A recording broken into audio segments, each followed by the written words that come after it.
Queridos, como todos sabem, estou oferecendo um novo curso junto ao pessoal do Espaço Revista Cult aqui na cidade de São Paulo. No curso Economia na Linguagem de Marx, aborda a apresentação da teoria do valor ao longo de seu desenvolvimento em O Capital. Quero agradecer ao Espaço Revista Cult, aos alunos que estão na prática permitindo o bom desenvolvimento dos encontros, aos colegas do podcast Xadrez Verbal, que ajudaram na divulgação, e a todos os amigos e amigas envolvidos nessa tarefa. O curso é formado por 4 encontros. Infelizmente, o primeiro áudio ficou imprestável, mas por ocasião da sua falta, os ouvintes podem escutar a primeira aula do curso de Fundamentos da Economia para Não Economistas, que também está disponível no canal do YouTube Caderno Sem Pauta. As aulas irão abordar os seguintes temas. A primeira aula, a teoria do valor e as demais interpretações da economia. Aula 2, a teoria do valor em si, a diferença da dialética de Hegel e Marx. Aula 3, a teoria do valor para si, o que é o valor que se valoriza. Aula 4, leituras contemporâneas, a expansão do capital portador de juros e do capital fictício. A ementa desse curso estará presente na descrição deste vídeo. Infelizmente, eu trabalho com um texto que ainda não foi publicado, já que ele está presente na minha tese de doutorado, mas em breve isso será resolvido e poderei disponibilizar o texto que orienta esse curso para os interessados. Se você tem interesse em assistir esse curso presencialmente, fique ligado na agenda de cursos que ofereço. Se você gostaria de levar esse curso para a sua cidade, paróquia, universidade, reunião de condomínio, sindicato, entre em contato pelo e-mail salviatetrabalho@gmail.com. Afinal, esse é meu trabalho. Eu vou deixar disponível meu e-mail também no final da ementa desse curso, aí é mais fácil, né? Então é isso, segue o curso. Então, gente, hoje a gente vai tentar então entender o que raios, por que tanto a gente vai olhar para o Hegel para entender o Marx. Enquanto eu montei esse esquema hoje, eu fiquei pensando, então, por que a gente olha para o Hegel, né? Se a gente vai direto para o Marx. Se eu passar logo em seguida para o Marx, eu acho que a gente perde a chance de entender algumas coisas importantes aqui, certo? Então, assim, vocês vão sair com a impressão de que entenderam menos hoje, né? Mas estão entendendo mais, juro por Deus, porque eu vou bagunçar para tentar organizar ao longo dos outros 2 encontros, certo? Bom, então o Hegel, ele é um filósofo muito importante, para além do que Marx utilizou ele como referência. O Hegel é um filósofo, obviamente, alemão, do século XVIII, né? E ele, a gente costuma falar que é um homem do tempo dele, certo? Ele era um cara que lia absolutamente tudo. Ele lia Adam Smith, ele lia Hume, ele lia Locke, tudo estava acontecendo naquele momento que ele estava lendo. E para ele, como um bom filósofo, acho que se você tem algum amigo filósofo, Ana Paula? Mas ele tem um jeitinho megalomaníaco, não tem? Tem. Todo filósofo tem um jeitinho megalomaníaco. E o Hegel não melhora. Ele só piora esse jeitinho megalomaníaco, porque ele simplesmente vai criar um método, um edifício teórico para explicar tudo. Então, assim, tudo vai encaixar aqui. A natureza vai encaixar aqui, a estética vai encaixar aqui, a história, a filosofia, a natureza, eu já falei, né? A música, tudo que for possível, a metafísica vai encaixar nesse edifício hegeliano. Então, assim, o Marx ter olhado para uma parte desse edifício e falar, eu quero isso aqui, bom, se o cara cria um negócio tão gigante, não é difícil imaginar que ele vai influenciar um monte de gente depois. O Marx é só uma delas, tudo bem?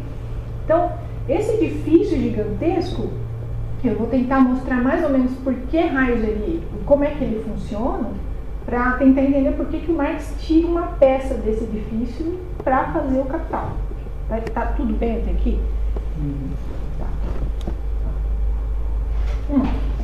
Então, o Hegel, ele vai basicamente olhar para tudo que ele está lendo, com esse impulso megalomaníaco dele, Ele vai falar, olha, está acontecendo uma coisa importante aqui.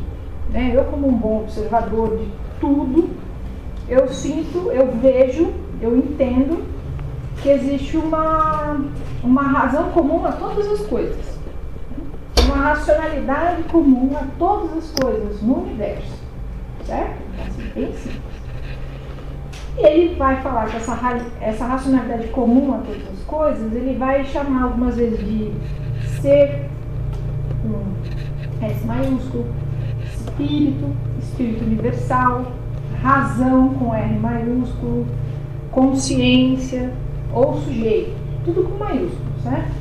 Porque ou seja, o objetivo do Hegel é tentar pegar qual é o sentido dessa racionalização, dessa razão comum a todas as coisas, né? Ou seja, ele parte de uma premissa bem gigantesca, certo? E ele fala, bom, já que existe uma razão que coordena e ordena tudo, tem uma...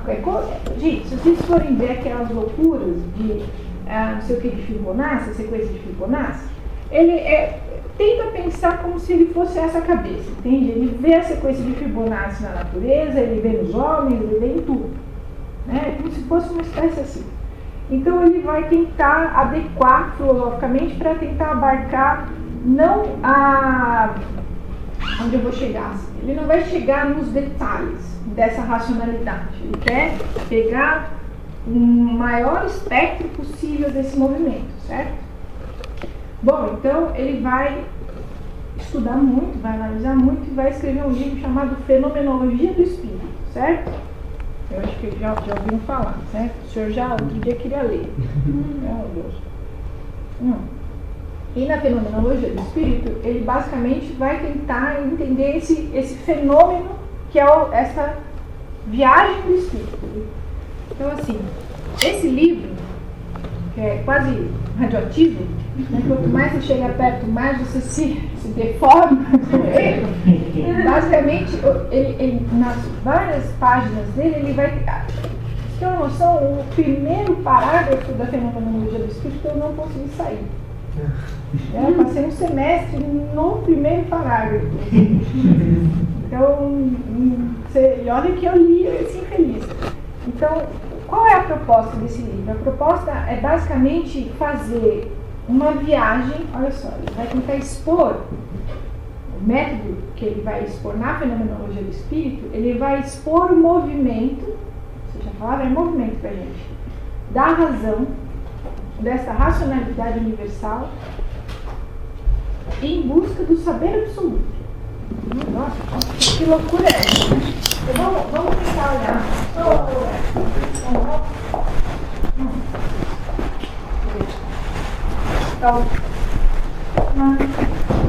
Então ele entende que é uma consciência superior e ele quer entender a consciência superior, certo? Se ele entende que tudo está organizado por essa consciência superior e ele quer fazer um plano de movimento, porque tanto a Fenomenologia do Espírito quanto as outras coisas que a gente for ver não são textos ou propostas lineares. Não é como um livro que a gente pega, não é um romance, obviamente, e também está longe de ser um manual. Ou seja, ele não é um texto convidativo, certo? São sempre teóricos que querem que você entre no universo dele, que você acorde os termos dele e que você encare a proposta dele, que ele quer entender esse movimento, o qual é a justificativa para ela transformar e modificar as coisas, o mundo, à sua forma. Então, conforme a gente for ver o movimento disso, cada viagem desse conceito, cada parada que esse conceito vai trazer, que a Fenomenologia do Espírito é como um livro de viagem, certo? Ele vai fazer um livro de viagem dessa consciência superior. É uma máquina de viagem. O problema é que essa consciência superior, ela não sabe exatamente aonde ela vai chegar, certo? Não é um almanaque de viagem que ele relata alguém, um sujeito que sabe aonde vai chegar. Então a consciência está à procura de algo maior, certo? Bom, se você já viajou sem Anhembeira, você já viu que em algum momento você tem que parar no lugar, certo? Então é como se fosse um mochilão dessa consciência superior, certo? Ela simplesmente vai e de repente ela para no lugar e tem uma experiência. Sei que parece uma conversa de gente louca, mas pode seguir assim. Então, a cada momento de parada dessa viagem da experiência para conhecer esse algo maior, é que ela vai experimentar um objeto. Bom, até aqui tá tudo bem? Tá razoavelmente tudo bem? Só. Fala. Então os objetos já pré-existem. O que a gente vai ver é que os objetos, eles são da mesma essência desse sujeito, da mesma essência dessa consciência. Mas a gente já vai chegar lá. Faz sentido essa pergunta? Estão lá, né? Então, essa viagem, quando ela dá uma paradinha, né, que é uma grande viagem, pensa, é a consciência, a racionalidade universal em busca do absoluto, certo? Bom, esse cara aqui, ele vai dizer, bom, tem todo esse projeto, tem essa viagem, tem esse percurso da razão, e esse percurso vai ser feito da seguinte forma. A razão, essa consciência universal, ela vai começar, digamos assim, como se fosse o Big Bang, certo? Ele começa do ponto T0, né, que é a consciência simplesmente parada. É como se fosse uma semente sem brotar, certo? Então ela está parada, ela está no movimento do em si, certo? Alguém já ouviu essas coisas em si, para si, certo? Então ela está no momento do em si. Ela tem todas as potencialidades, é que nem alguém que fala que sabe fazer um muro. Eu falei, então vai lá, faz um muro. Ela nunca fez, mas na cabeça dela ela sabe. Então ela tem todas as potencialidades dentro dela, mas ela está imóvel, ela está estática, certo? Então você pode fazer várias analogias, né? Como um bebê, como uma criança, enfim. Quando ela para nessa tríade, ela está no em si, ela necessariamente vai olhar, já que o objetivo dela, ela sai desse T0 para conhecer o absoluto, né, o algo a mais, digamos assim, ela vai chegar numa posição que ela vai se dar diante com tudo que está ao redor. Como ela é a razão, como ela é a consciência universal, ela é também a essência do todo. Todos os objetos fazem parte dela, mas ela não os conhece, certo? Então, conforme ela vai conhecendo as coisas, ela vai organizando elas. E organizando e entendendo elas e a si mesma. Então, essa consciência superior, ou para si, ela vai se pôr diante de um objeto. E esse objeto é da mesma natureza que ela. Mas é um objeto externo a ela, certo? Em latim, objeto é algo que está lançado na sua direção, à frente de você, ou seja, está para você. Enquanto ela está olhando para essa coisa nova, ela está refletindo. E esse movimento de reflexão, esse movimento de concrescimento, é um movimento dialético por natureza. Que é um movimento onde essa consciência vai se exteriorizar e ela vai se transformar numa manifestação. Certo? Ela vai se manifestar, ela vai se objetivar, ela vai se alienar, ela vai se exteriorizar, certo? Toda vez que ela faz isso, ela se frustra, porque ela está achando que vai conhecer uma coisa super, certo? Que tem toda a essencialidade, toda a verdade, toda a especificidade, ela vê que não é, porque tem algo a mais, que ela não sabe o que é. Então ela sai desse movimento da experiência e retorna sim. Certo? Eu sei que é meio esquisito isso que eu estou falando, não tenho consciência disso. Ela retorna para si, mas ela não é aquele momento da supera esse traste, esquece isso. Não é esse o movimento da superação que ela faz. Quando a gente está dizendo dentro dessa construção filosófica que há uma superação do objeto, ela retém a experiência que ela tem com aquele objeto e sai dele e volta de novo para si. E ela sai enriquecida dessa experiência, certo? Ela vai voltar a si com esses novos conhecimentos, Vai olhar, bom, isso aqui é tudo? Não, não é tudo. Eu sei o que é tudo? Também não sei, mas vou continuar procurando, certo?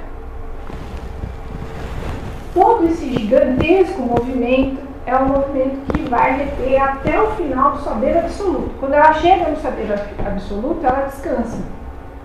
O livro todo começa dela na consciência sensível, que é o tato, o olfato, certo? O que mais? O gosto. E ela vai conhecendo as coisas. O problema é que se isso aqui não bastasse, conforme essa consciência vai aprendendo sobre as coisas e sobre si mesma, ela vai realizando coisas no mundo. Ou seja, conforme ela faz esse movimento de ir pelas tríades, ela vai alterando, ela vai manifestando o que ela conhece na história, na estética, certo? Então, para esse cara aqui, as coisas, a nossa história, a nossa vida, tudo, que ele está buscando tentar entender o que é essa razão comum a tudo, ela é a manifestação das ideias. Então, a gente vai falar que esse cara, o Hegel, é um idealista. Todos os filósofos, por exemplo, todos os filósofos idealistas, e eu não peco de falar no Platão, todos esses caras, o que eles vão pensar? Que o mundo à nossa volta, ele é primeiro criado na cabeça. E aí você cria uma projeção do que está na sua cabeça para o mundo. E o Hegel, vocês já conseguiram notar que ele leva isso ao limite, certo? O Platão, ele diz, por exemplo, que no mundo das ideias você tem a verdade com V maiúsculo, a realidade com R maiúsculo, né? Então tem aquele exemplo tradicional da cadeira, né? A cadeira nunca existe materialmente. A cadeira é a cadeira ideal. Cada cadeira que a gente vê aqui é uma cadeira diferente. O conceito de cadeira é que cria a cadeira. Sei que isso daqui está parecendo uma overdose de filosofia, mas a gente vai entender. Para esse cara aqui, então, esse percurso da razão, criando, se compreendendo, é que cria o mundo. Vocês podem achar que tudo isso que eu falei é uma overdose de loucura, mas se vocês tiverem uma conversa com o senso comum, muitas pessoas vão achar, por exemplo, que é a ciência que cria as novidades. Por exemplo, são as ideias que criam as coisas que a gente vive, não o contrário, não é a realidade material que tenta criar coisas novas. São pessoas que vão falar, bom, as ideias que criaram o mundo, certo? Alguém teve uma ideia e surgiu uma novidade. Não foi a necessidade que fez surgir uma novidade. Vocês conseguem entender o que eu estou querendo dizer? E esse buraco é muito fundo. E para combater esse tipo de ideia, teve um cara chamado Karl Marx que se dispôs a desconstruir isso aqui. Por isso que é um trabalhão. Tudo bem? Então, esse filósofo aqui entende que a consciência sensível tem que passar por várias... Alguém já assistiu A Viagem de Chihiro? Já assistiu? Então, ela tem uma companhia, né? Ela viaja, às vezes aparece. Então, alguns momentos, dessa figura, ela vai parar e vai ter uma experiência, ela vai voltar e vai continuar a viagem dela. Ela não sabe exatamente para onde ela está indo, mas enfim, né? Tem coisas que podem. Então, a ideia é que existe um movimento, e deste movimento ele estrutura todas as possibilidades. Então, por exemplo, o Hegel vai escrever A Filosofia da História, que é o livro dele, de cabeceira, onde ele vai dizer que os gregos são uma manifestação da razão no seu tempo, certo? A razão, essa consciência universal, quando ela se manifesta no passado, ela dá origem a quem? Aos gregos, certo? E onde ele vai resultar que a manifestação atual que ele está vendo é essa sociedade que ele está olhando e está falando, olha só, é uma sociedade que está superando a contradição.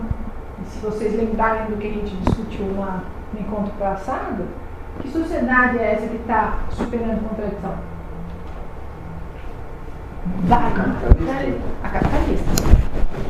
Certo? Que é aquela coisa dos vícios privados, virtudes coletivas, certo? É um universo de indivíduos funcionando, quanto mais egoístas eles forem, melhor para a sociedade.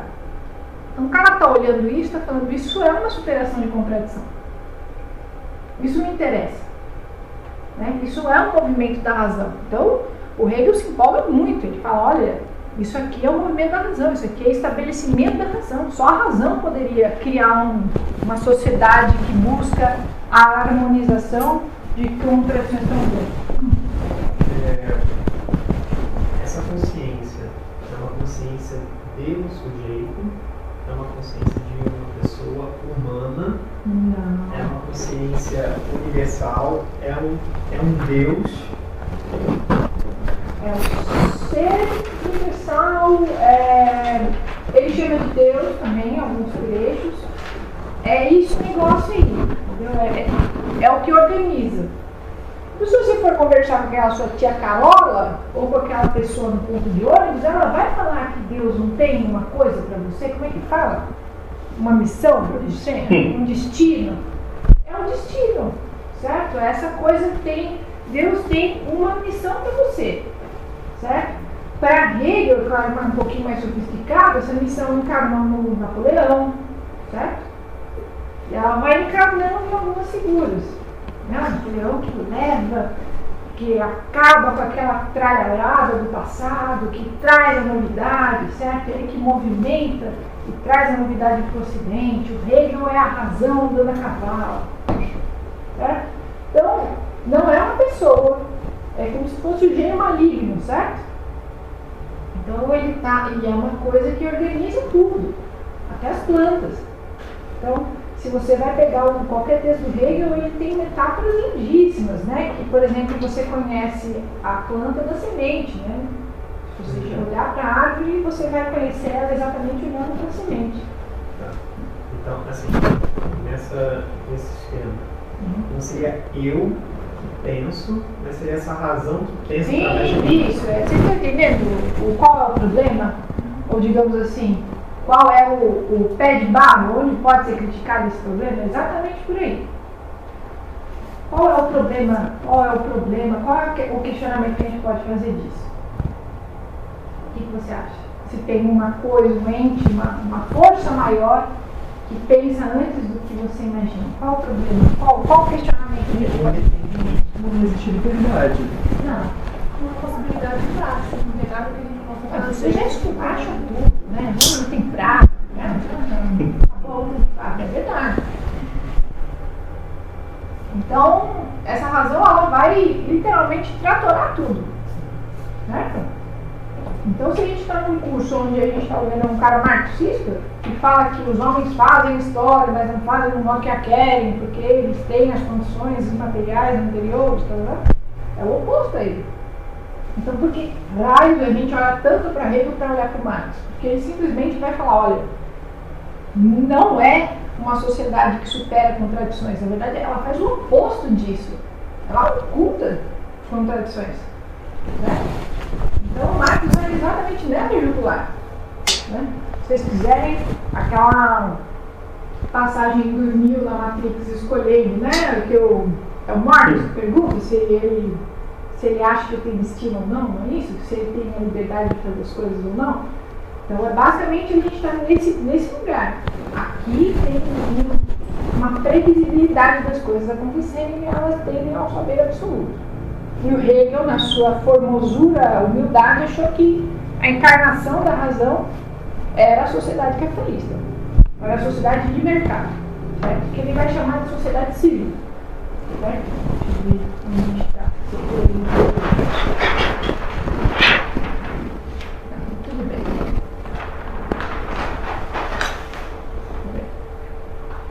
Bom, esse buraquinho de minhoca aqui é o para si, que na verdade é o momento que o bicho pega, é o momento da conversão em ato.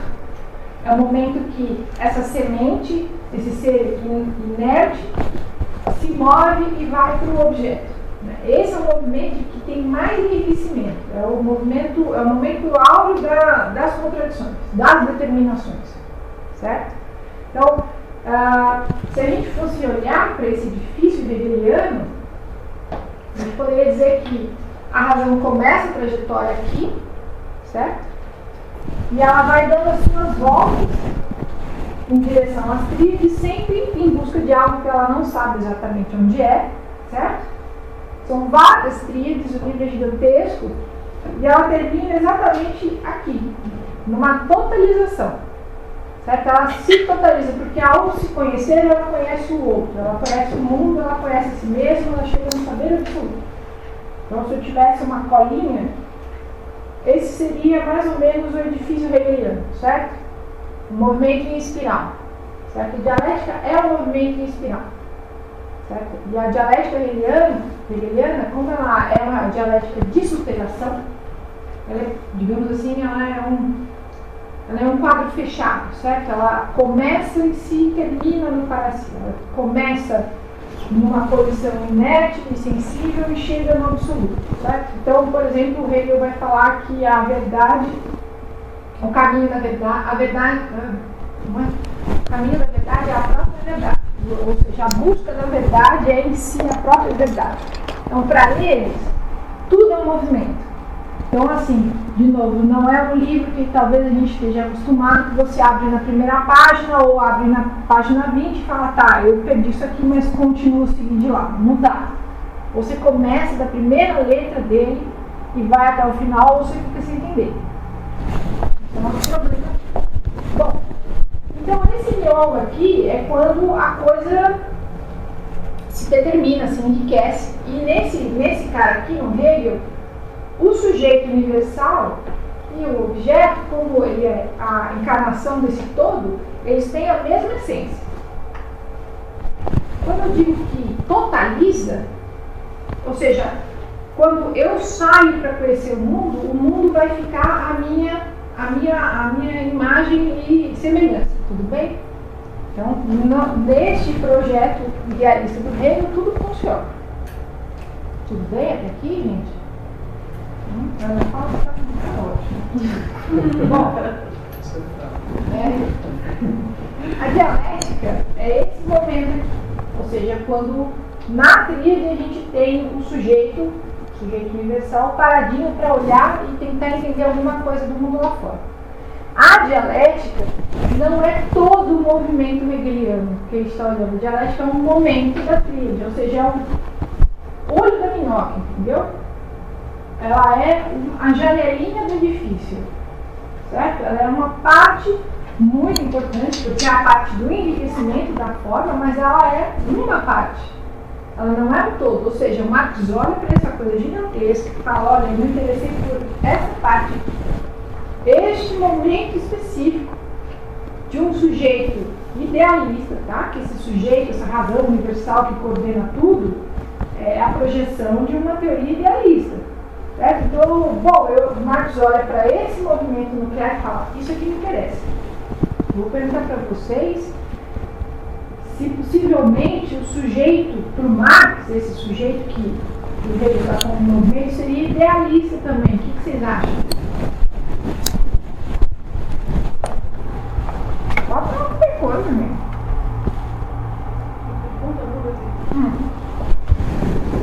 Para o Hegel, essa razão universal, essa consciência universal, ela é a essência, ela é o todo, ela totaliza, certo? Então a gente chama de sujeito ideal. Então é como se a gente falasse assim, o ser e a essência desse sujeito são da mesma natureza, é do mesmo barro. E aí quando ela faz o percurso, dentro do que ele perguntou e você respondeu também, ela vai e modifica todas as coisas, ela ordena todas as coisas.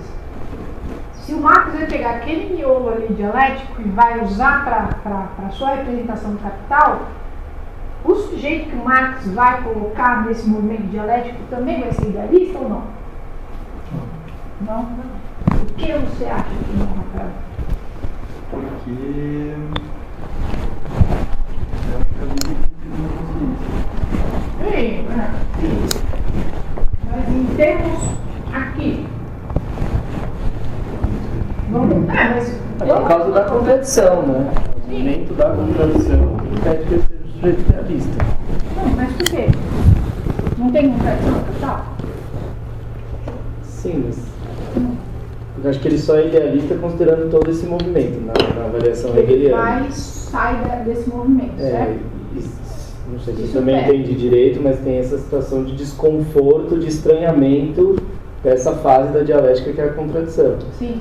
Em que, não sei se necessariamente aí tem uma questão de até descompasso entre o ser e esse objeto, a relação entre o sujeito e o objeto, né? Então não dá para ele carregar o objeto dentro de si nesse momento. Uhum.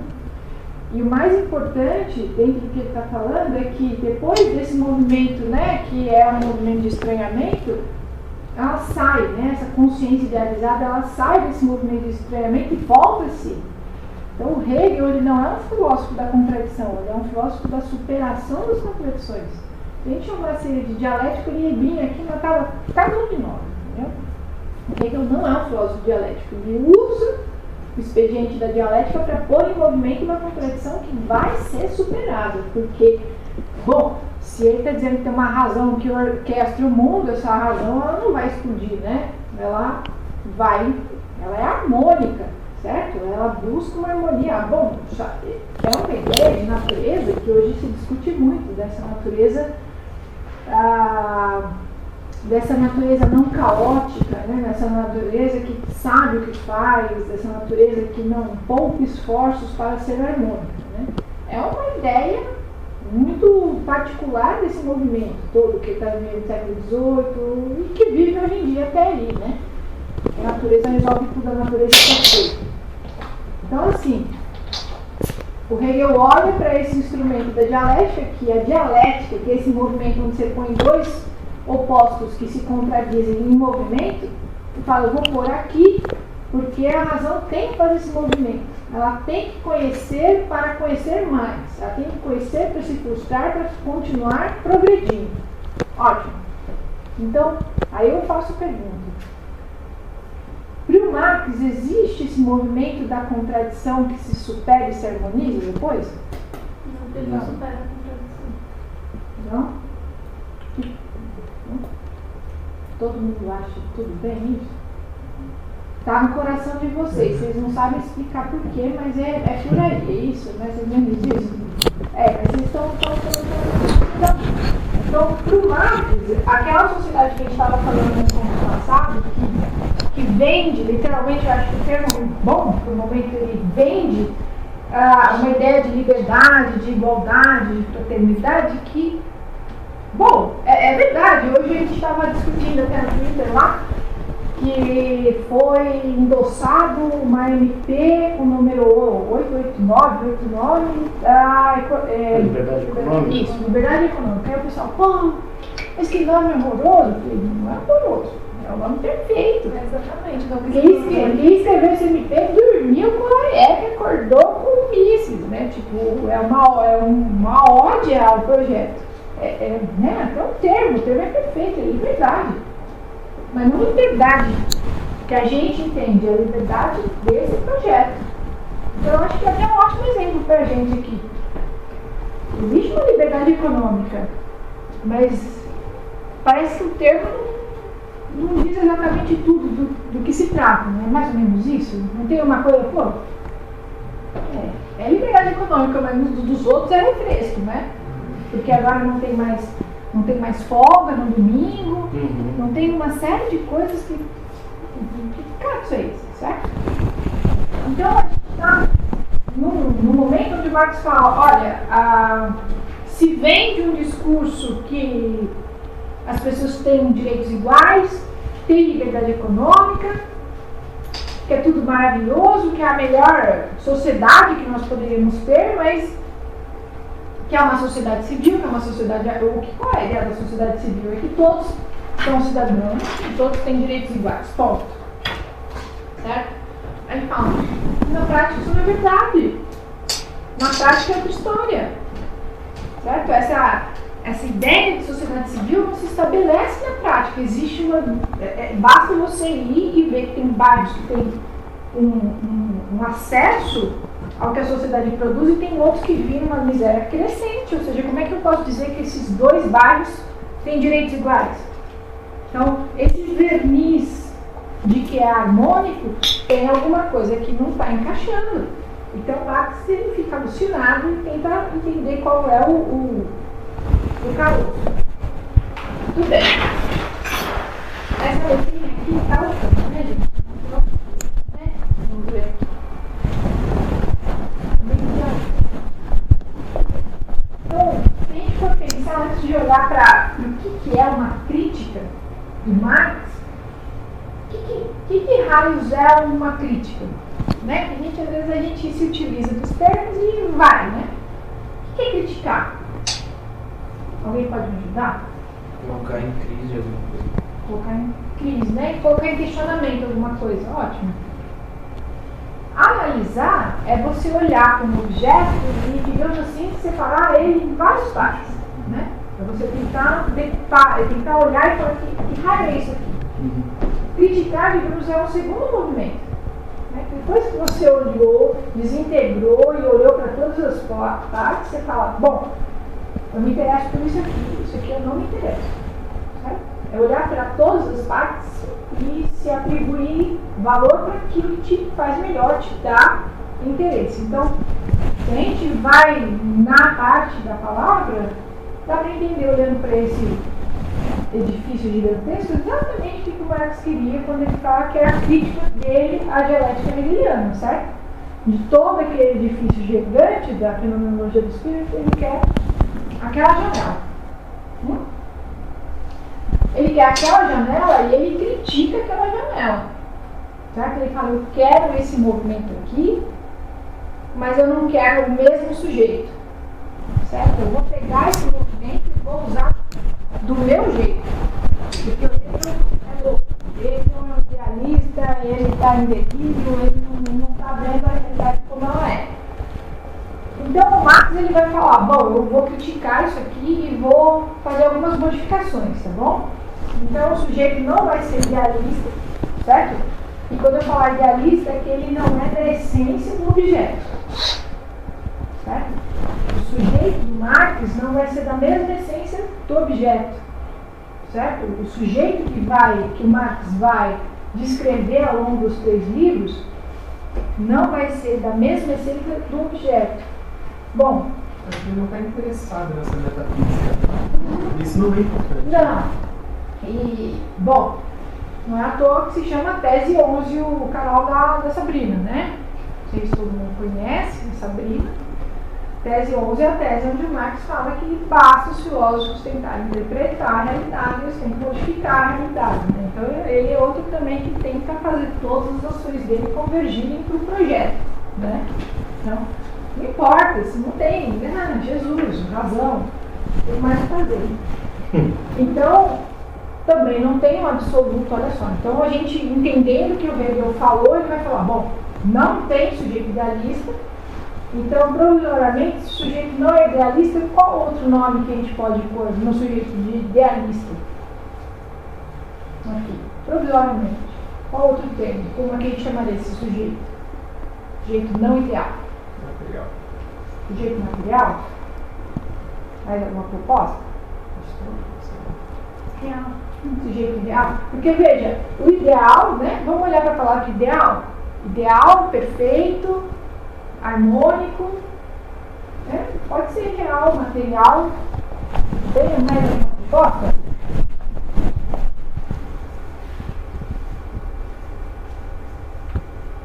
De certa forma, acaba sendo apenas sujeito, né? É um sujeito Hegels, né? Eu posso colocar como incompleto? Sim, porque ele não é, ou melhor, se ele não é ideal, ele é, como você falou, comum, ele é incompleto, ele é meio determinado. É como se ele fosse meio marca-barbante, como fala. Ele fosse meio falso, assim, né? Ele não é ideal, ele é um provisório, né? Ele é uma coisa assim, tipo, você não tem esse, vai esse mesmo, sabe? Vai essa desgraça. Provisório. Bom, então ele está fazendo algumas modificações. Digamos assim, ele compra um apartamento velho e ele vai se tornar um grande flat moderno que funciona pelo celular. Não tem uma trajetória fechada, ou seja, não tem um absoluto, nada, ou seja, ele realmente leu dele, ou seja, Marx, o movimento do sujeito dele, que não é ideal, não vai fechar. Não vai fechar. Porque ele não vai conhecer o absoluto, porque ele não é a essência do objeto, ele não vai fazer isso. Não é ideal, ele não vai produzir realidade. Então, se isso daqui não é assim, ou seja, ela começa num lugar e não tem fim, exatamente, ela está aberta, não tem? Então, eu lembro que semana passada eu perguntei também se tem algum limite para ser rico. Pergunta bem esdrúxula, assim. Há 10 anos atrás, a pessoa mais rica hoje deve ser uma pessoa que deve estar em 10º lugar, né, no nível Forbes. Onde eu quero chegar aqui? Não existe limite para a riqueza. Certo? Não existe limite. Não é? Então, não tem a tal da reconciliação, ou seja, a coisa não... E a sociedade civil é o melhor mundo que nós poderíamos, a democracia, como é que é? A democracia tem os seus, como é que o Ciro falou? Tem os seus, ai Jesus, eu fui gagar. Que ele falou no debate lá, quando o Daciolo começou a falar, a democracia é uma beleza, mas tem os seus dissabores, uma coisa assim, né? É o melhor que nós podemos ter. Ninguém assistiu o debate. Tem seus defeitos, né? Uma coisa assim. A frase do Churchill, a democracia é o pior dos regimes, excetuando todos os outros. Ah, não, Churchill, um grande democrata, É, né? o Ciro sempre falou assim. Ótimo momento para o Ciro Gomes escolher. Ah, caramba. Não tem a manifestação do real. Então, ótimo, é uma lição. Se não tem manifestação do real, para esse cara, se alguém já leu Capital, alguma coisa, o Marx vai falar logo no começo, logo nos prefácios, que ele está disposto a tirar o caroço do invólucro. O caroço. Ai, não sei. Mas você não estava lendo Capital esses dias, não? Olha, ele quer tirar o caroço racional do invólucro místico. Olha que pessoa em busca de alguém que entenda ele, né? Marx realmente estava...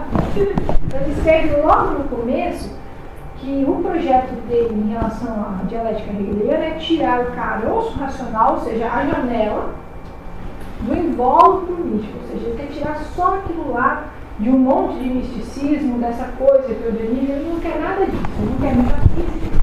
Então não tem reconciliação, não tem harmonia, não tem uma razão que organiza, esquece disso, e também não vai ter manifestação no real. Ou seja, não é uma organização de algo superior, certo? Não tem nada disso, e principalmente não são as ideias que promovem a sociedade, certo? Não são as ideias que promovem a sociedade. Certo? Não são as ideias que organizam, que fazem a sociedade se mover.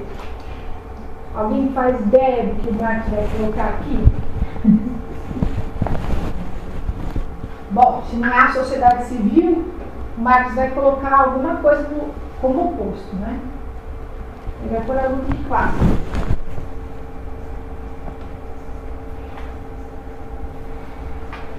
Bom, tudo bem.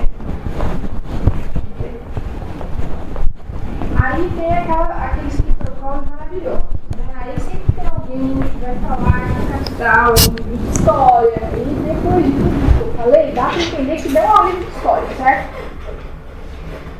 Se você já ouviu falar no Capital, o homem começa pela mercadoria, certo?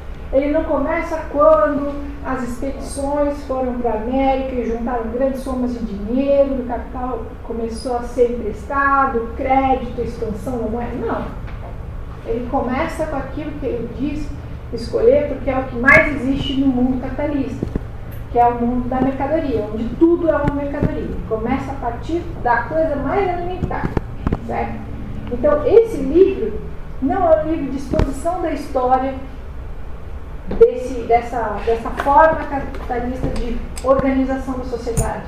Ele não faz um livro de história. Ele está se propondo a utilizar essa janela dialética com uma série de restrições, porque ele quer pegar o movimento, porque depois de 15 anos analisando a sociedade capitalista, ele falou, depois de 15 anos aqui, estudando, lendo, olhando todos os balancetes, todos os anuários, tudo, eu consigo entender que tem um movimento que não é conciliador, na verdade ele é contraditório, E porque ele é contraditório, eu preciso ser dialético na minha exposição. É como se o objeto escolhesse a própria forma de exposição, não o Marx. Faz sentido o que eu falei? O que eu estou estudando é contraditório. Eu não vou conseguir explicar isso aqui de uma forma tradicional. Ele vai me exigir que eu explique ele na forma que permite que eu exponha as contradições. Então a dialética vem por causa do objeto que ele está observando. E o objeto que ele está observando é contraditório, diferente do que está todo mundo defendendo. Certo? Está todo mundo defendendo que a sociedade é harmônica, a sociedade civil, todo mundo tem direito, ele está falando então. Não é possível ser assim. Né? Então ele vai mais para frente num dos prefácios falar que se a aparência e a essência. Muito legal, né? Se a aparência e a essência das coisas fosse coincidente, fosse a mesma, não haveria necessidade de ciência. A gente pode traduzir isso quando você, infelizmente, tem algum parente seu que vai falar que a Terra é plana, porque se ele olhar ali, se ele for até a praia, sempre aparece um vídeo de alguém. Esses dias apareceu no meu celular alguém mostrando, ele foi até a praia, ele foi até um pier, e aí ele dá um zoom máximo no celular dele e mostra, olha ali, ele tem uma régua, assim, ó, olha aqui, olha a régua, olha aqui, Tem um ó. documentário eles mostrando. Tem, maravilhoso, da Netflix, né? E o cara vai lá, dá um zoom no celular dele e mostra aqui, ó, tá vendo? Aqui, ó, 90 graus, aqui, ó, 90 graus, olha, plana, não é difícil de explicar. Então, vamos tentar traduzir o Marx para a humana, né? Então, quando ele diz que a aparência e a essência elas são contraditórias, elas não combinam, elas não são conciliadas, ele está falando, não adianta você ficar olhando aparentemente o horizonte, que a realidade, a essência do horizonte não é plano, é curva essa desgraça, né? Tem a pessoa que fala que é vacina, né? Que a vacina vai matar, que a vacina vai dar autismo.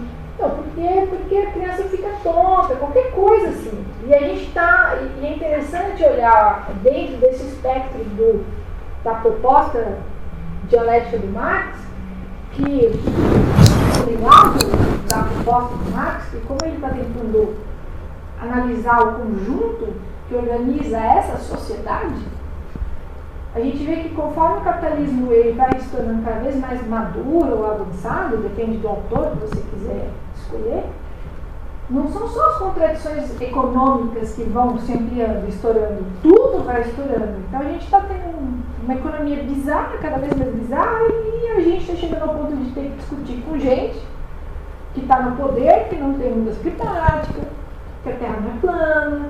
Então é interessante como o capitalismo, né, a gente está tentando entender a linguagem econômica do Marx, mas não dá para dissociar, certo? É uma sociedade que se organiza assim. Então, se é uma sociedade alienada a esse ponto, que permite que o capitalismo esteja avançado do jeito que é hoje, a sociedade toda está junto dele e as pessoas estão realmente achando que a aparência é a mesma coisa da essência. As pessoas estão alienadas ao ponto de achar que a Terra é plana, porque não pode ser difícil. E é interessante, né? Porque as pessoas que entendem vão se tornando cada vez mais afastadas, que a linguagem delas não afeta mais as pessoas. Né? Ninguém quer se sentir burro, né? Só quer entender como as coisas funcionam. Então, simplesmente, a gente vai chegar num ponto que, na Idade Média, se tinha a história, né? Se tinha a explicação de que a noite era simplesmente um véu, um tecido esgarçado, que como ele era muito antigo, Deus punha um véu para as pessoas dormirem. Como era um tecido muito antigo, ele esgarçava um pouquinho e aqueles buraquinhos eram as estrelas e na verdade eram os raios de sol que passavam um pouquinho pelo tecido. A gente está um pouquinho antes disso. Está um pouquinho antes disso.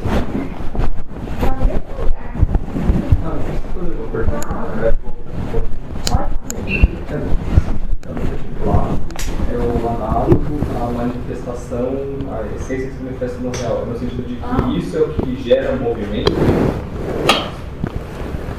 Então, assim, não tem aquela manifestação, não tem né, essa aqui digamos assim, é o X-tudo do Marx, né? É o hambúrguer sem bacon dele, certo? Ele não quer aquele propósito fenomenológico. Então, não tem uma manifestação real, né? Porque a razão, ela ia, se movimentava, daí o Napoleão aparecia em cima do cavalo e levava em direção à sociedade, à história, em direção ao absoluto. Não tem isso. Então, como não há uma manifestação, quando Marx fala que o que move essa sociedade não é essa racionalidade, são os próprios homens. Entendi, é substituto no sentido do que Sim. gera movimento. Isso. Tá. Então ele vai falar que a história é a história da luta de classes. Tá. Né? Aí eu fiquei confuso com Sim. essa coisa do substituto, mas não é que é um substituto, É isso. elimina isso e fala o que move é isso. Sim. Eu antecipei um pouquinho, a gente vai ficar mais claro. Tem razão. E aí alguém pode chegar para você e falar, mas o Capital, ele ficou descompassado ao longo dos anos, né? Ele escreveu o Capital em 1868 e é um livro desatualizado. Bom, o propósito do Marx não era que fosse um livro de temporada. Ele está se propondo a fazer um livro conceitual do movimento, daquilo que ele entendeu que é o núcleo dessa sociedade que se organiza dessa forma. Então, assim, você Ele pode... fala das tendências econômicas daquela época. Sim, ele não fala de como as coisas estão se organizando. Não é, de novo, quando ele é um livro de história, ele se propõe a falar de um objeto histórico. Né? Ele está se propondo a tentar tirar de todas essas manifestações que ele está vendo uma racionalidade. Mas não essa racionalidade ideal. Ele está tentando entender qual é o sentido desta sociedade. Qual o sentido desta forma de reprodução na sociedade? Por que ela se organiza desse jeito? E qual o sentido dessa organização? E aí, o livro Capital, ele tenta expor o movimento dessa ideia que organiza a sociedade, que ele vai chamar de capital em geral. Ou seja, não é o capital, qualquer capital. Então, quando a gente for falar da seção da lei da queda tendencial da taxa de lucro, ele vai o tempo todo bater na tecla. Olha, mas eu não estou falando de um capital, eu não estou falando de um setor, certo? Eu estou falando da massa do capital, certo? Ele está falando de um movimento de todos os capitais, né? Quando ele fala do capital tende ao monopólio, ele fala do capital em geral, certo? Ele não fala da vendinha do seu Manuel, certo? Ele fala de um movimento geral. Né? Então ele não está tentando, exatamente como ele não é um livro histórico e datado, ele também não é a particularidade. Ele tenta fazer um livro da genericidade. Ele tenta pegar o máximo, de novo, não é à toa, né? Tem as suas semelhanças também com o projeto megalomaníaco do Hegel. Né? Ele tem que estender o máximo para onde a gente está olhando para tentar que você utilize as categorias que ele está te propondo e entender o que você está assistindo naquele momento. Ele não está te falando, olha, é uma foto. Então ele vai escrever um livro de categorias. Categorias desta ideia que mobiliza a sociedade toda. Faz sentido por aqui? Então, deixa eu ver se a gente começa por aí. Então, a primeira coisa que a gente vai falar aqui, por exemplo, né? A gente tem eu não tenho vocês no Facebook, né? Mas essa semana o Crespan agora está na Boitempo, está lançando uns videozinhos, cursos de um professor, o professor Jorge Crespan. E nessa sketchzinha o Jorge ele vai falar do projeto do Marx, de como você deve ler os 3 livros e tal. Onde eu quero chegar é que ele vai citar a Mega. Né? A Mega é um grande, na década de 1920, já na União Soviética, os caras falaram, olha, eu acho que é importante a gente tentar catalogar tudo que o Marx escreveu, né? Então, se reuniam todo o acervo do Marx, de papel, de bala, qualquer coisa, carta, tudo, num lugar só. Conforme a União Soviética foi dada aquela degringolada, esse acervo foi passeando pela Europa. A Mega, ela só se institui, só começa a ser um acervo de pesquisa e publicar coisas a partir de 1980. Ou seja, doido pensar que as nossas leituras sobre Marx e o Capital, elas são atuais, são fidedignas de 1980 para cá, o máximo possível. Né? Então você vê como a coisa ainda vai longe. E esse termo desgraçado em alemão, Stunter, deu o que falar. Porque quando Marx escreve lá no prefácio que ele quer tirar o caroço racional do invólucro místico, em alemão ele põe o termo Stunter, que ficou muito traduzido como só inverter ou virar do avesso. Só um dos termos ficaram traduzidos. O problema é que em alemão são duas proposições, são duas traduções possíveis, inverter e colocar do avesso, certo? São dois movimentos, não é um movimento só, certo? Então ele está propondo tirar, é como se ele estivesse tentando tirar das tripas, literalmente, ele está tentando tirar de dentro, pôr para fora, certo? Ele tá tentando, é como uma blusa do avesso, gente, é uma blusa do avesso, né? Uma blusa do avesso e do lado contrário, né? Que nem algo que você não pode calçar. Você tem que tirar, pôr a parte de dentro para fora, como se fosse uma luva. Invertida, ela vira a luva da mão esquerda, certo? Do lado certo, você vai pôr ela do lado da face correta e ela vai virar a luva da mão direita. Ou seja, nem para começar no prefácio deu para ajudar. Então, logo de largada já tinha uma dificuldade.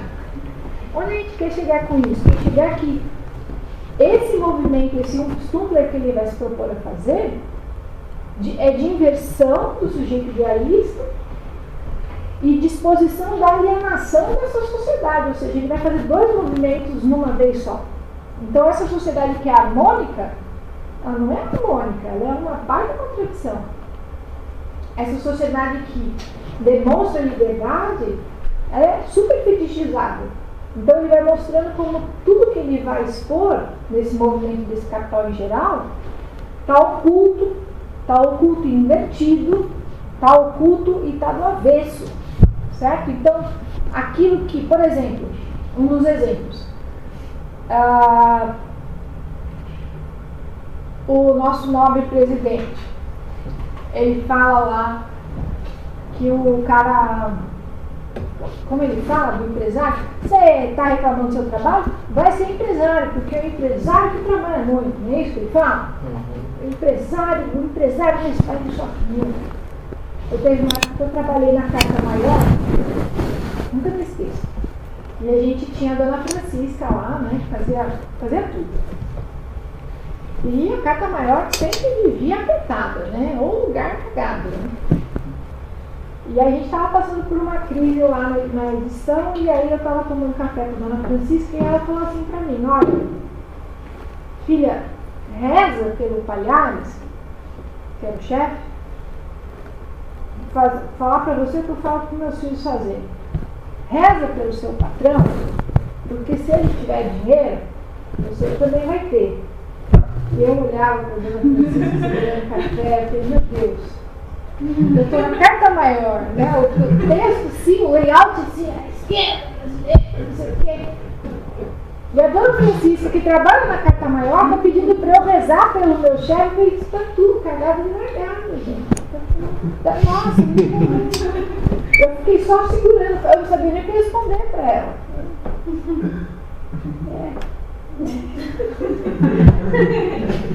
Eu acho que deu errado. Então, assim, onde está? O que a gente precisa inverter e pôr do avesso? Né?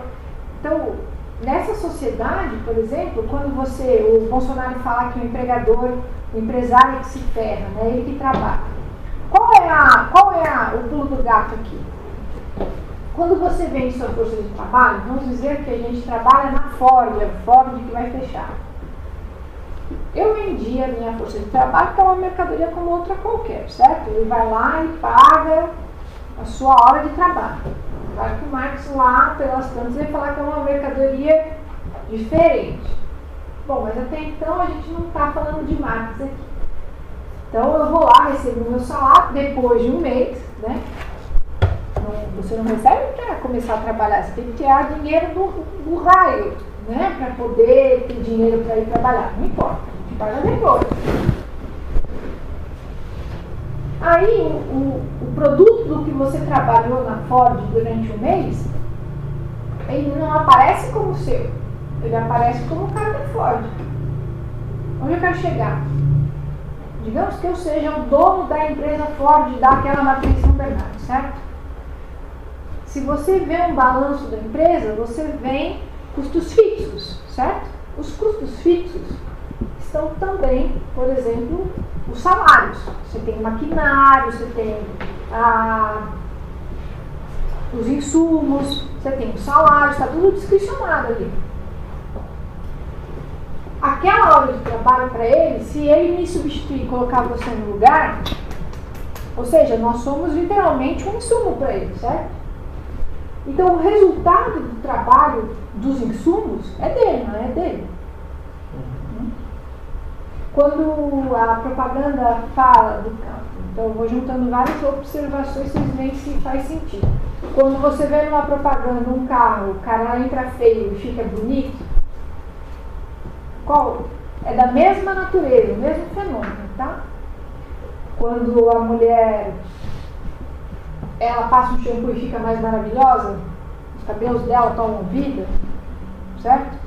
É da mesma natureza. O que a gente está tentando, o que eu estou tentando expor aqui? Qual o mesmo padrão que eu estou vendo aqui? As As pessoas se transformam através do produto. O que você falou? Você oculta o processo de transformação. Você tem oculto o processo de transformação, as pessoas se transformam em objetos. Dá para juntar os dois, certo? Para mim, como dono da Ford, vocês são todos insumos substituíveis, certo? Eu objetivei todos vocês. Quando você compra um carro, você fica igual o Giannichini dentro do carro, não é isso? Não é aquela propaganda, eu acho que é do Fox, que vai mudando a carinha do cara, ele fica lindo, ele sai do carro e fica feio, então o carro fica lindo. Qual é a sacada? É que lá atrás, quando você tem o direito de ser livre por ser proprietário, quando você é proprietário de alguma coisa, você passa a ter, certo? Você não passa a ser a propriedade. Você passa a ter a propriedade. Eu, como dono de toda a força de trabalho de vocês, eu comprei. Então ela é minha. Faz sentido o que eu estou falando? Vocês são minha força de trabalho. Eu paguei por vocês. Não, o resultado do trabalho de vocês é meu. Faz sentido agora? E o que é inverter e virar do avesso? É dizer, então, você comprou a minha força de trabalho, só que o resultado do trabalho é meu. Eu vendi ele para você. Você tem, você não é. Eu sou o trabalho. Você tem trabalho. Eu sou o trabalho. Vocês conseguem ver a diferença disso? Então, quando o Marx fala tem que tirar do avesso e inverter, é porque o dono, ele vai dizer, bom, tudo que saiu dessa linha de produção é meu. Eu comprei, eu paguei. O cara que fala que compra o carro e fica mais bonito, vai falar para ele que ele não é bonito. Vai fazer um procedimento de bicherectomia para dizer que você não é mais bonito. Tudo deixa você mais bonito passando com o que você tem. Não é isso? Né? Não é uma sociedade que diz que quem tem mais é mais bonito? Que não existe mulher feia, só não existe mulher bem cuidada? Não é isso? Não tem um banho de loja? Então, quando você passa a ter as coisas, você vai ficando mais bonita. Ou seja, há uma modificação entre o ter e o ser. Esse é o ponto da nossa sociedade. Ela inverte todos os mecanismos. Então, a gente começa o nosso encontro no espaço, aqui no Espaço Cult, tentando falar o quanto a nossa sociedade é alienada de fio a pavio. Certo? Então, se você tem um filho adolescente, se você dá aula para adolescentes, vai falar para ele que ele não é um merda se ele não tem um celular novo. Certo? Se ele não tem um celular. Há de você de não dar um celular para seu filho com 2 anos. Né? Então, assim, por quê? Porque ele não faz parte. Certo? Então, a gente tem uma confusão de ter e ser. Quando a gente fala que a liberdade é a prática da propriedade, é como se a propriedade fosse do indivíduo, porque é da natureza, quando Locke diz que é da natureza do indivíduo ter propriedade, ela se mistura com a essência do indivíduo. O problema é que não é. E aí manda todo mundo. Aqui atrás existe uma fantasia da propriedade privada aqui, né? Uma fantasia, porque o fato de eu ter muitas coisas não me faz ser uma pessoa, digamos assim, multivirtuosa. Eu só tenho coisas, certo? Posso fazer uma analogia Tá? completamente Não. Mas as mais esdrúxulas são as melhores. vi uma discussão interessante, que era um fotógrafo falando que a foto era dele e o modelo reclamando de ele pegar uma foto. A foto não é sua, a foto é minha. Então, assim, normalmente eu via lá no Instagram o projeto fotográfico de um determinado fotógrafo. E aí eu vi uma inversão. Era um projeto fotográfico do modelo. O modelo chamava os fotógrafos e ele tinha vários. Falava assim, as fotos são minhas. Né? Ele é mais ou menos isso, né? Sim, essa questão de o fotógrafo que compra a força de trabalho do modelo, mas é o modelo que se reconhece como proprietário daquela foto que foi produzida. Sim, eu acho que é bem nesse caminhar mesmo. Quando a dona Francisca pede para eu rezar pelo Palhares, né? Porque quando o Palhares tem dinheiro, eu tenho também, é a ideia de que é o Palhares que me faz um emprego. Vocês conseguem...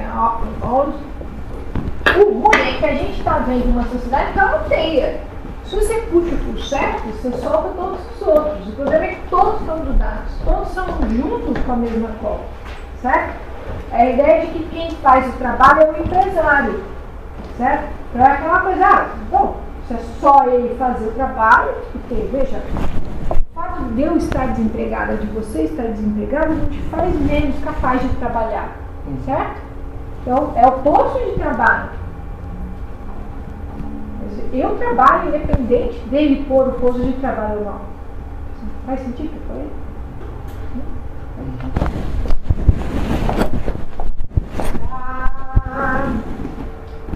Tudo bem. Então, de novo, né, o exemplo daqui da sociedade civil, que o Peter vai colocar como, de novo, né? O Bolsonaro é um ótimo exemplo. Ele coloca todo mundo em pé de igualdade. Coloca todo mundo como empresários. Hoje eu vi no Facebook um memezinho que era um aposentado andando de andador com soro pendurado escrito empreendedor. Né? Que a ideia é que todos são capitalistas. Não é que você é trabalhador.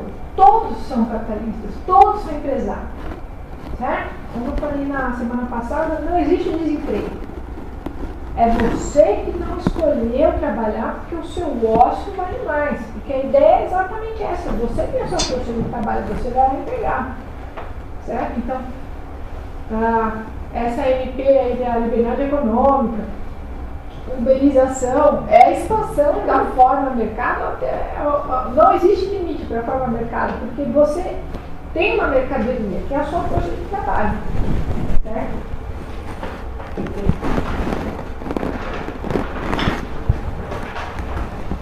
Aí a gente começa a complicar, né?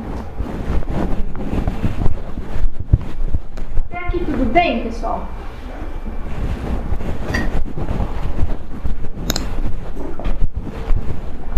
Então, se a gente viu que o sujeito para o Marx não é aquele sujeito, é um outro sujeito, vamos olhar para esse raio de sujeito que o Marx então está propondo. Né? Então, o edifício do Marx é só a janela dialética do Hegel, de uma série de críticas, uma série de modificações. Então, o sujeito do Marx vai ser o capital em geral. De novo, não é o capital automobilístico, não é o capital da Inglaterra, não é a zona do euro, é o movimento do capital em geral. Certo? E é um movimento do capital em geral que também leva em conta o modo de produção de toda a sociedade. Ou seja, é um arrastamento, certo? Ele arrasta toda a organização da sociedade. Bom, se a gente lá no idealista, a essência do objeto e do sujeito é a mesma. A gente viu que não é idealista, que é o sujeito é o capital em geral, E o objeto é o trabalho. Qual é o que procura aqui? O que vocês acham? O que a senhora acha, Ana Paula? O que você acha, Ana? Qual é o que procura?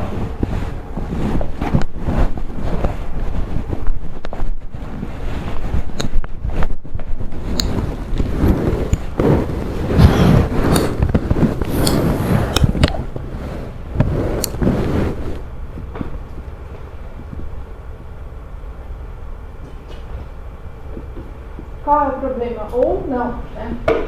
Qual é a questão? O sujeito capital, o objeto é o trabalho. O que vocês acham? No sujeito idealista, as duas coisas são a mesma natureza. Aqui não são. No sujeito idealista, ele põe o objeto em movimento e realiza todas as coisas são manifestações dessa razão que busca conhecer a realidade e modifica. A mesma rola uma alienação, né? Pode falar uma alienação. É uma palavra boa, né? O submarcos é o melhor jeito para você jogar essa carta, né? Alienação. Mas Pode falar. no mercado existe uma fantasia de que o trabalho equivale ao capital. É uma fantasia bem real. Esse é o nosso, eu estava escutando umas aulas de 2000 e cacetada hoje, né? Porque eu esse gravador há muito tempo. E a professora dizia assim, muito final, é uma abstração real, é uma abstração, parecia aqueles loucos. Isso, professora, é uma abstração real. É uma abstração real. É uma fantasia real. Todo mundo é socialmente aceito. Olha, a gente... Vou dar um passo atrás. É aí que a gente começa a se complicar. É a última página, é a página mais complicada. Tem um outro autor alemão, que é o Feuerbach, e ele, Marx também vai ler o Feuerbach bastante, e o Feuerbach vai xingar o Hegel de outra forma, né? Todo mundo xinga o Hegel de várias formas. E ele vai falar, olha, Hegel, não é a ideia que cria as coisas, são as coisas que criam as ideias. Por exemplo, Deus. São os homens que criam Deus e se submetem a essa criatura, certo? Os criadores se submetem à criatura. E eu tenho que falar isso com muito dedo, porque vai você falar em qualquer lugar que você entre que vocês estão adorando uma criatura que vocês mesmos criaram. Certo? Vai falar das pessoas, né? Aquela coisa do adolescente, o adolescente ateu. Eu vou falar para todo mundo que Deus existe, as pessoas vão lá, que loucura. Não vai dar certo. Se você chegar ali e falar, Deus não existe, você que criou Deus, não vai dar certo. A pessoa acredita nisso. Aquilo não é uma fantasia para ela. Então o Marx fala, ô Fábio, você chegou tão perto. Como é que você não viu que não é só Deus que foi criado, foi toda a sociedade e os seus valores? Faz sentido? Ali você está falando do sujeito e do objeto, né? Capital e trabalho. Quando eu vi a coisa do trabalho ali, eu lembrei daquela imagem que o trabalho é uma relação de um sujeito com um objeto mediado por instrumentos. Né? O trabalho de primeira natureza e tal. Né? Mas ali você está pensando o capital e o trabalho enquanto uma dimensão de classe. Ali, antes de classe, a gente está olhando como sujeito capital geral. Ali eu trabalho como toda força de trabalho. Né? O trabalho, posso pôr o trabalho em geral. Vai estar colocando assim, porque a gente pode falar que existe o trabalho de primeira natureza e o trabalho de segunda natureza. Né? O ser humano, como ele não é uma tartaruga, como ele não é uma girafa, como ele é um animal que não tem nenhum dote a não ser a capacidade de trabalhar o meio dele para garantir a sobrevivência, a única virtude humana, né, é o trabalho. E o trabalho é simplesmente a modificação do meio para que ele continue vivo no dia seguinte, Se você tem Discovery Channel na sua casa, você tem aqueles seriados de pelados no meio do mato. Desculpa fazer esse comentário, mas você vê os caras tentando sofrer para... Né? É basicamente isso. O que é o trabalho? O trabalho é essa modificação da natureza. Então, todo trabalho é a qualidade número 1 do ser humano, certo? É a qualidade que faz o ser humano ser o que é. O ser humano é ser capaz de trabalhar e modificar a natureza. Esse é o trabalho de primeira natureza. O trabalho de segunda natureza é esse trabalho que já é formatado num modo de produção muito específico, certo? Não é um trabalho, digamos assim, primário, né? Aquilo que estabelece o homem como ser. O trabalho de segunda natureza é esse trabalho já socializado, trabalho que já tem uma mediação, que já tem uma incorporação social, digamos assim. Então, o capitalismo seria o trabalho de segunda natureza. Então, esse P que eu estou colocando ali, a gente pode ver como trabalho em geral, a princípio, né? Porque a gente ainda nem... A gente está na dimensão do sujeito capital, né? Como esse grande sujeito que vai organizar o capital em geral, que são as categorias e tal. Porque, veja, o trabalhador, ele é posto como objeto, o trabalho é posto como objeto, sendo que é ele que produz, certo? Então, começa mal daí. Então, voltando no que você falou, também, qual é o problema, né? Como é que... então é só eu chegar lá no chão de fábrica? É que nem uma discussão que você tem, né? Qualquer lugar que você vai, numa mesa de bar, falta luta de classes, falta consciência de classe. É verdade, falta consciência de classe. E como é que faz para ter consciência de classe? Essa é a pergunta de $1 milhão. Como faz para ter consciência de classe? Eu acho que faz uns 100 anos que o pessoal está tentando entender, ou mais, como é que faz para... Qual é o gatilho, né? Porque não é necessariamente por ser pobre ou viver nas piores condições, você pode reificar-se ainda mais, você pode ainda aumentar e ampliar a alienação como fez Dona Francisca e falar para eu rezar pelo meu patrão. Então, não necessariamente as piores condições de trabalho vão gerar consciência de classe, certo? Então, com perdão da palavra, essa é a beleza do conceito de alienação. É muito complicado.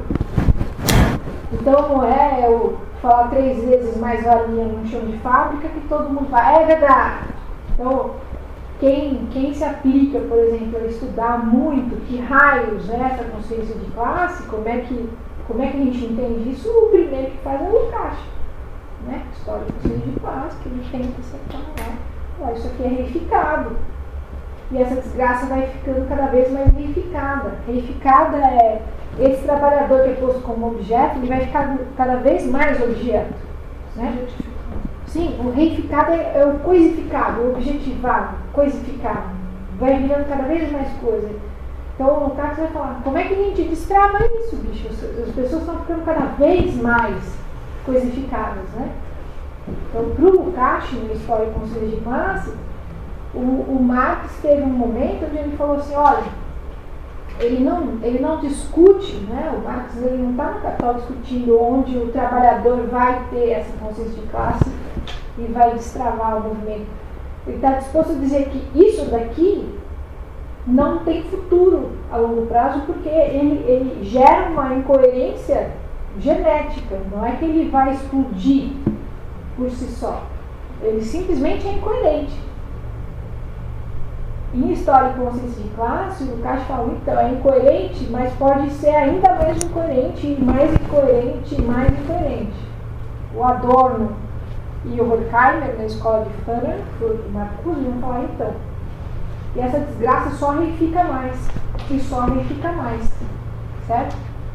Então, eu sempre gosto de pensar que se a gente não consegue olhar o capital, se a gente não consegue olhar o mercado, porque o mercado é uma zona, um espaço, e é também uma forma de socialização, a gente pode olhar a reificação, né? O que está oculto, o que é o não dito.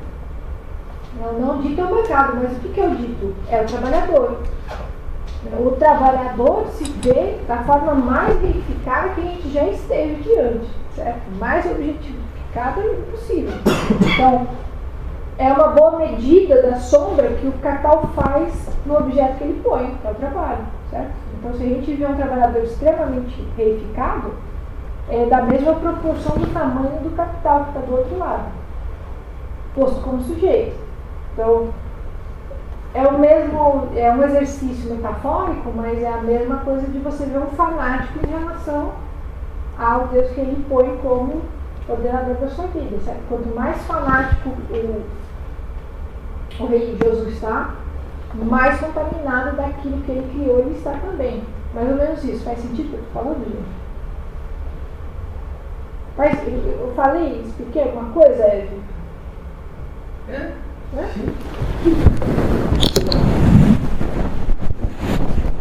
Não só esse capital, né? Então vamos de novo.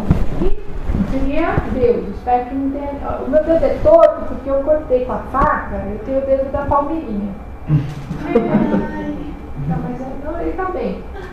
Mas ele é torto assim mesmo, tá? Um dia vai ficar bom. É isso mesmo que eu tenho. Então assim, olha. Eu sabia que eu ia ficar com o dedo torto. Olha, então, o capital, que é Deus, espero não sair morto da aula de hoje. O capital seria a emulação de Deus aqui, tá bom? Aqui então o crente, o cristão, o muçulmano, o crente, o religioso, certo? Esse aqui vai dizer que Deus organiza a vida dele, não vai? Né? Então, o trabalhador vai dizer que o capital organiza a vida dele. Mas qual é a diferença? Porque o Marx está dizendo que o capital ele não é o sujeito ideal, é um sujeito meia-boca. O termo certo é o sujeito frustrado. Vamos tentar pensar por que o Marx chama de sujeito frustrado o capital. Por quê? Ele não se concretiza em trabalho. Sim. Porque veja, nós estamos aqui discutindo, certo? Ele tenta fazer ao máximo a totalização. Ele tenta ao máximo expandir a forma do mercado. Ele tenta ao máximo transformar velhinhas em motorista de Uber, qualquer coisa. Ele tenta ao máximo. Mas ele entra em crise de vez em quando, não entra? Por quê? Se ele não fosse frustrado, ele não entraria em crise, certo? É tipo Buzz Lightyear, infinito e além, certo? Mas ele entra em crise. Então quer dizer que ele não consegue fazer esse movimento completo. Não é à toa que o fanático ele quer fazer com que todo mundo creia no mesmo Deus que ele, porque não tem graça só ele acreditar. Todo mundo tem que acreditar. Certo? Ele entra em crise, entre outras coisas, a gente vai falar disso agora também, porque na hora que ele tenta simplesmente fazer o movimento de totalização, ele engolir esse trabalho por completo, ele vê que ele não consegue, porque quem produz mesmo a tal da mais-valia, que a gente vai ver melhor na semana que vem, não é ele que comprou a sua força de trabalho. Tipo, não basta eu comprar a força de trabalho dela e que tudo bem, ela é minha. E eu posso colocar um robô daqui a pouco para fazer o serviço de todos vocês, certo? Ah, mas a Ford lá na Alemanha já faz isso. Eu falei, então, mas não é o capital da Ford, é o capital em geral, certo? Se todos os capitais, simultaneamente, no mundo todo, no planeta, incluindo Marte, colocarem robôs, a gente já não vai ter capitalismo, certo? Não estou indo longe. Porque o capital precisa dessa relação com essa coisa que não é a mesma essência dele. Na hora que ele expulsa completamente o trabalho, ele entra em crise. E ele entra em crise o tempo todo, de uns 20 anos para cá, é uma crise atrás da outra. E quanto mais liberal fica, ou seja, quanto mais o capital vem à sua substância mesmo, que é a economia, a verdade econômica, quanto mais ele se torna puro sangue de si próprio, mais crítico ele se torna. Quanto mais próximo à sua própria essência de ser livre de propriedade privada, mais ele próximo às crises ele fica. Faz sentido o que eu estou falando? Para plasmar o que eu estou falando, por exemplo, nos anos 60, 50, 60, quando a gente tinha o estado de bem-estar social, era um capitalismo mais domesticado, certo? Com mais benefícios para esse cara aqui, certo? Durante 50, 60, até 20, 30 anos a gente não tinha quase nenhuma crise ali no núcleo do capitalismo, certo? Ao mesmo tempo, por uma série de contradições, na hora que ele deixa de ser cada vez mais regulado, porque essa era a proposta do capital regulado, mais crise ele tem. Então, quanto mais próximo àquilo que ele é, mais crítico ele fica.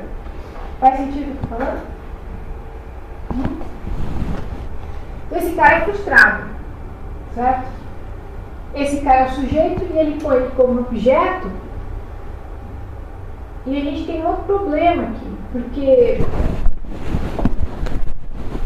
ele vai tentar fazer aquele movimento, porque ele entende que ele é a essência. Veja, o trabalho é meu, eu comprei, certo? Não é um trabalhador, se quiser, eu ponho como era o nome daquela empregada doméstica dos dias? Rose. Se ele quiser, todos vocês vão se transformar em Rose, certo? É o que eu faço com o dinheiro, eu ponho e compro, certo? Então, mas veja, a Rose precisa continuar existindo, alguém precisa fazer o trabalho, certo? Então veja, o que é esse movimento idealista frustrado, digamos assim? Então eu vou pôr um objeto, lembra que eu falei lá no começo, o sujeito da razão universal, ele encontrava o objeto, ele olhava, via que não era aquilo que ele queria, aí saía, voltava de novo, mas ele não era aquela superação de esquece, né? Não, veja bem, isso aqui é importante para mim, certo? Então o capital faz o mesmo movimento com o trabalho. Ele rouba, ele sequestra o trabalho de toda a sua consciência, digamos assim, de toda a sua essência. Ele sequestra o trabalho, põe como um momento seu, certo? Ele anula o trabalho em geral, põe como momento seu, porque afinal eu comprei, ele é meu. Se ele é meu, ele faz parte de mim. E ele tenta negar o trabalho colocando a Rose, certo? Ele tenta negar ao máximo essa figura do trabalho, porque quem direciona a economia é ele. Quem cria emprego é ele. Quem é dono das coisas, quem é a origem de todos os produtos é ele, certo? Ele anula o trabalho, ele engolindo o trabalho. Faz sentido o que eu tô falando? Ele toma como um momento seu e ao mesmo tempo que ele põe como um momento seu, ele tenta excluir o trabalho. Ele engole, como se eu estivesse sequestrando você. Certo? É como se eu tivesse posto um canudo em você. Né? Eu estou literalmente esvaziando o trabalho das suas potencialidades. Né? E esvazio o trabalho. É um momento meu e eu esvazio para tentar também excluir. Porque veja, eu comprei todos vocês e agora eu vou pôr uma máquina no lugar. Não é isso? Então, assim, eu não preciso do trabalhador. Eu ordeno o trabalhador, mas eu não preciso dele. Mas ao mesmo tempo, quando tem uma greve, todo mundo se desespera. Certo? E aí se reprime o direito de greve. Certo? Quando o trabalhador diz, veja, eu não sou seu objeto. Quando você tem sindicatos, por exemplo, organizados. Quando você tem protesto, quando você tem qualquer coisa que lembre que as pessoas não são objetos, certo? O sentido é a objetivação. Fala, você que gosta dos Deleuze, ele não fala da axiomatização dos fluxos desviantes? Essa é a... O que é a axiomatização? O Deleuze vai falar basicamente que o Estado ele é a máquina que faz o capital se segurar, certo?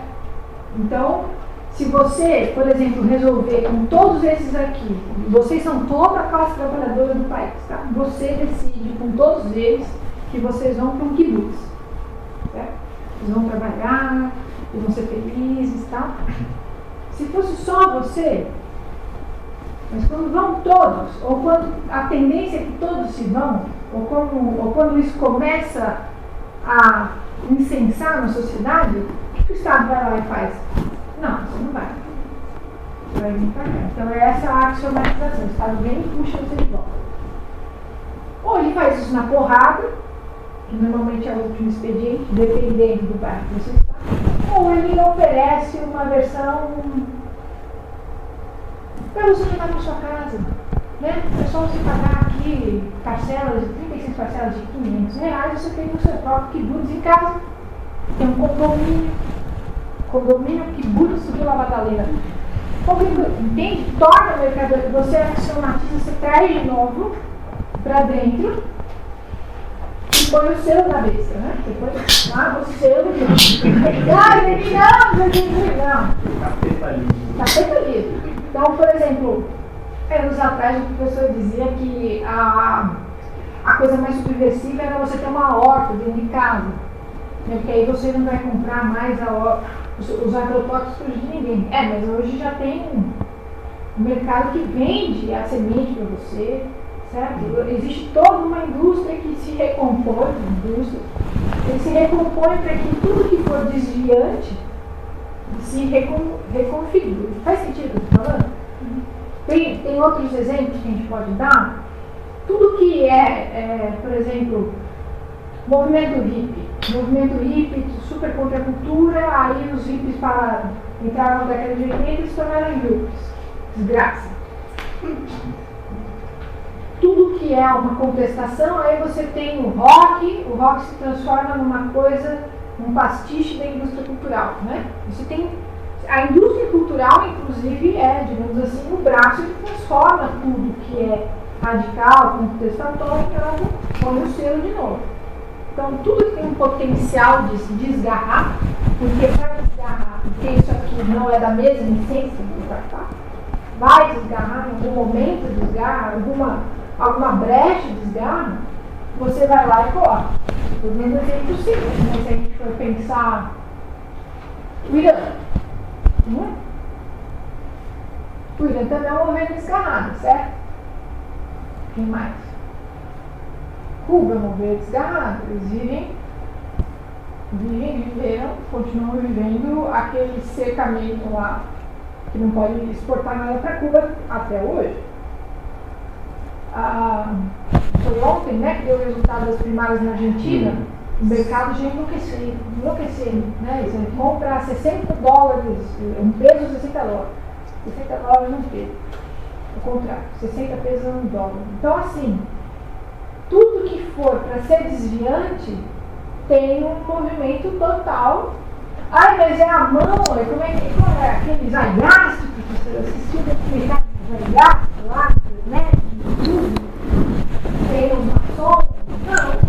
Não necessariamente ter essa figura maçônica, a área 51. Esse é o nosso problema.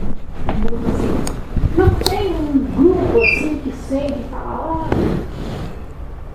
até tem quem tem muita grana, mas mesmo quem tem muita grana e tem decisões preponderantes, tipo o Pentágono, não necessariamente ele é totalmente lúcido e tem todo o controle de todos os movimentos da sociedade, mas que a tentativa seja totalizar a sociedade o tempo todo.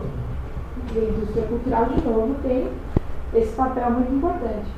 Então, é algo que não passa necessariamente pela boa vontade dos indivíduos. Por exemplo,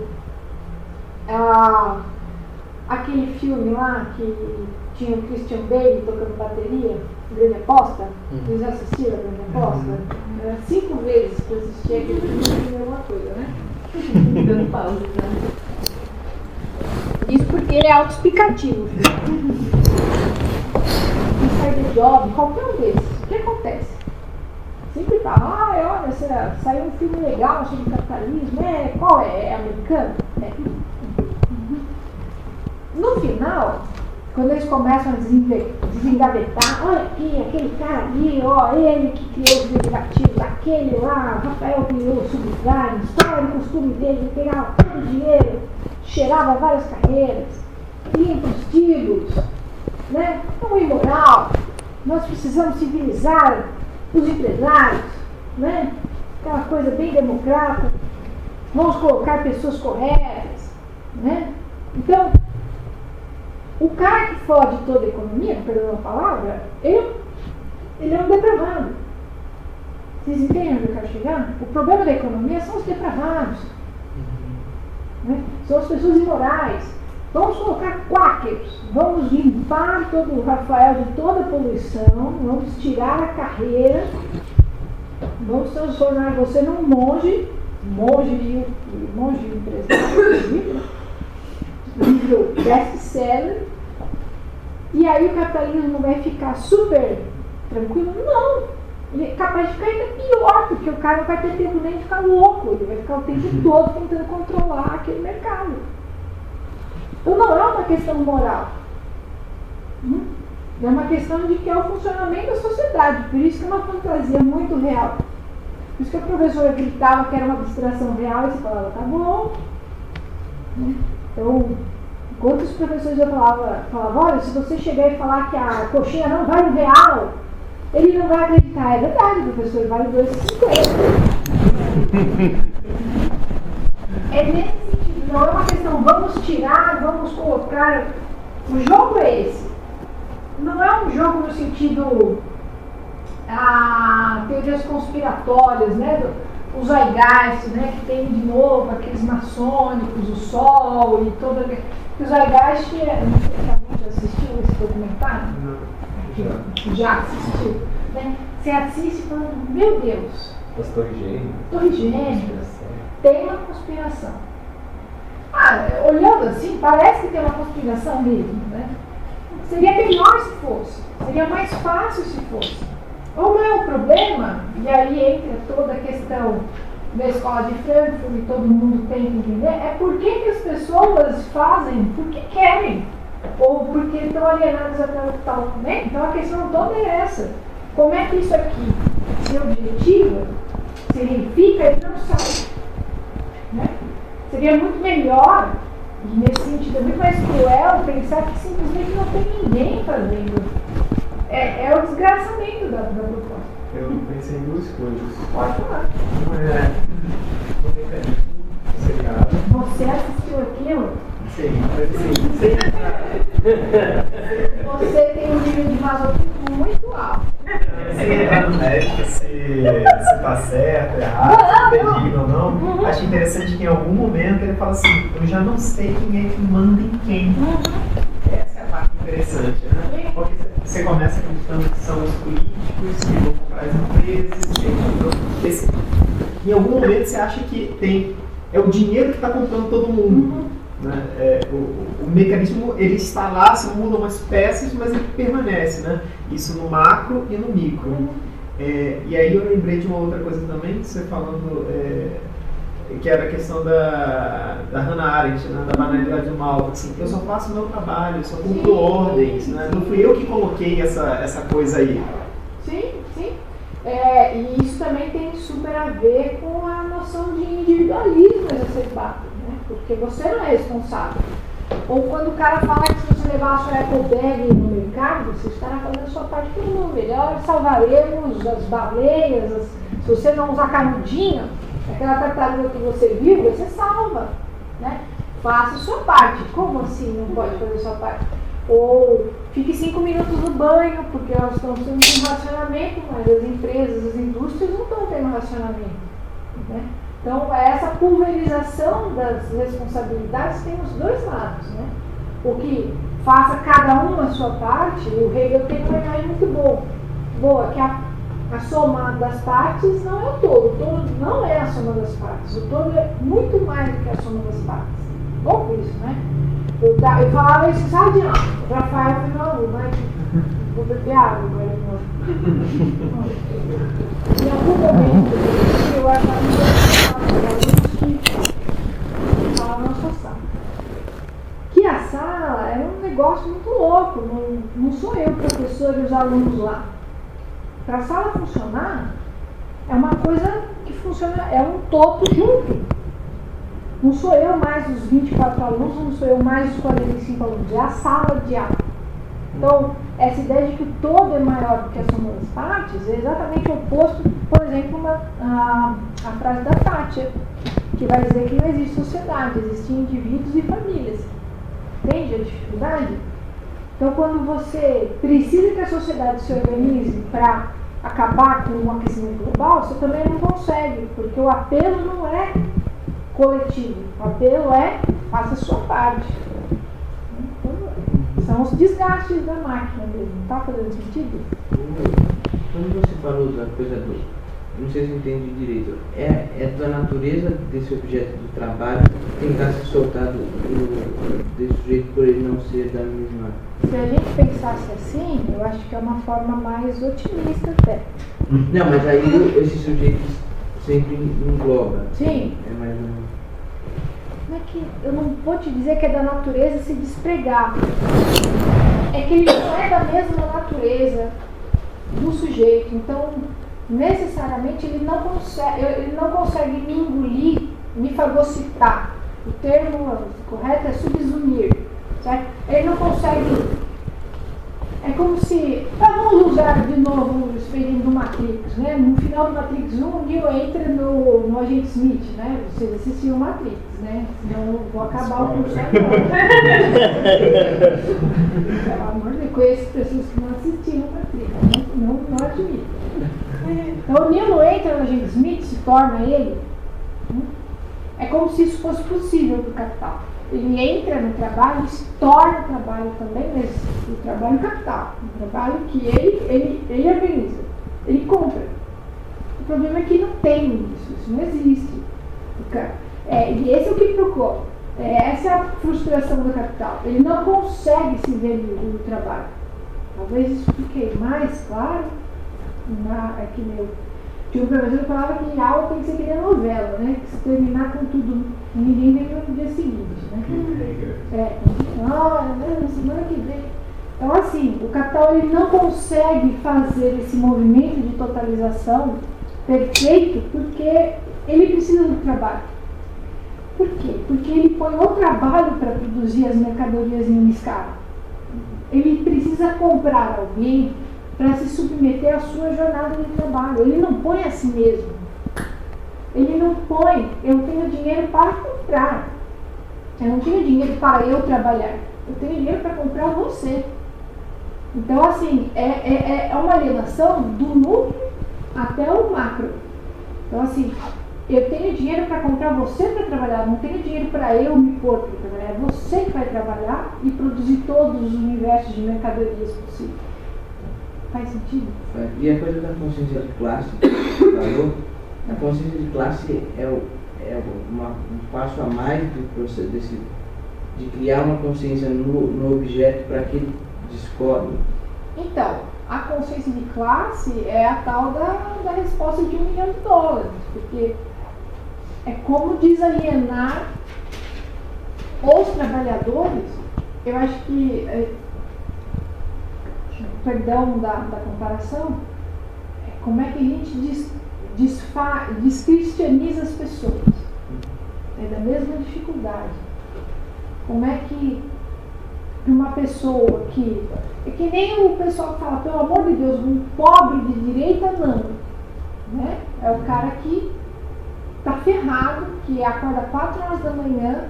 É que nem o cara lá que eu ouvi no Reinaldo Azevedo que ligou para saber se o presidente ia atrapalhar a reforma da Previdência e o cara morava no Capão Redondo. Quem mais vai se ferrar é o cara do Capão Redondo. Ele é o que mais acredita. Então, assim, é exatamente essa mistura de mal com pitadas de sadismo que é onde a gente se encontra. Como é que o cara... É esse movimento, entendeu? Como é que desalieniza? Como é que explica para uma pessoa que... Veja, porque não adianta eu sair amanhã, e esse é o problema também. Não adianta eu sair amanhã e falar... Não vivo mais no capitalismo. Eu vivo no capitalismo. Não é uma decisão individual, é uma decisão coletiva, que a sociedade onde eu vivo tem que excluir participações coletivas ao máximo. Por exemplo, eu lembro de professores falando que, por exemplo, em alguns países europeus você tem casas dos operários que são, por exemplo, casas de encontro, onde as pessoas vão. Lá no bairro de Ipiranga tem umas casinhas onde os velhos vão jogar bote, vão jogar dominó. é uma associação. As pessoas criavam associações para discutir, para ler. Isso faz uma anedota. Então, assim, a gente não tem costumes coletivos, nem para discutir. Ir numa assembleia faz um saci, assim, né? A experiência da assembleia é um saci pererê para muita gente. E assim as coisas vão se distanciando da possibilidade da consciência de classe. E é difícil mesmo. Essa sua pergunta é a pergunta que guiou, eu acho que todas as vertentes marxistas pelo século XX.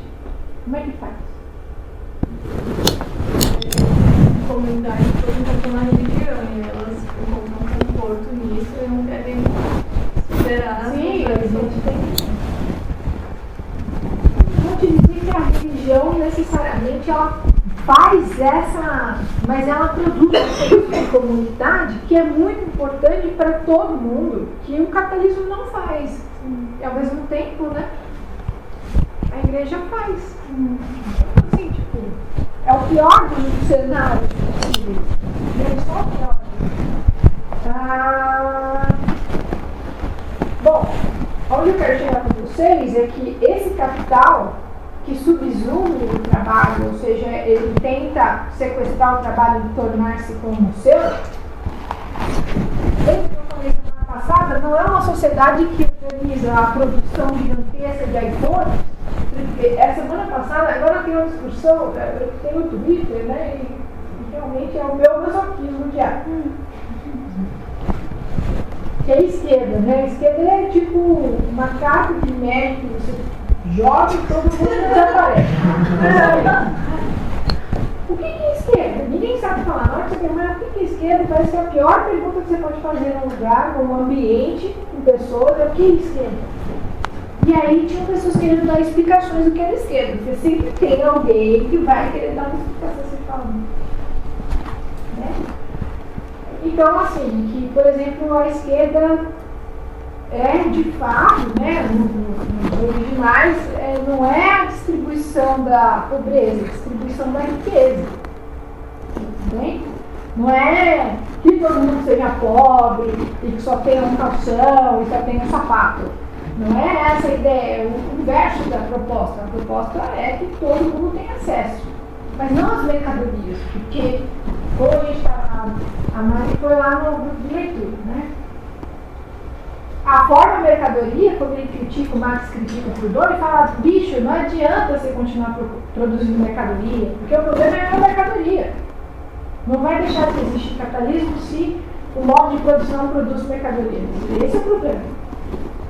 E o cara falava assim, não, a esquerda quer distribuir todos os iPhones. É para distribuir todas as mercadorias.